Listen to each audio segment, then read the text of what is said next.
বন্দ্যোপাধ্যায় বলেছিলেন কলকাতাকে লন্ডন বানাবেন, সারা পশ্চিমবঙ্গকে বানিয়েছেন। জানলে অবাক হয়ে যাবেন, সবার আগে হাওড়াকে বানিয়েছেন, হাওড়া শিবপুরকে।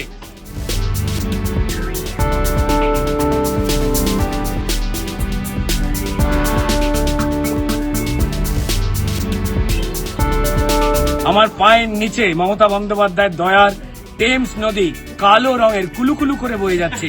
এই দেখুন চতুর্দিকে, এই দেখুন,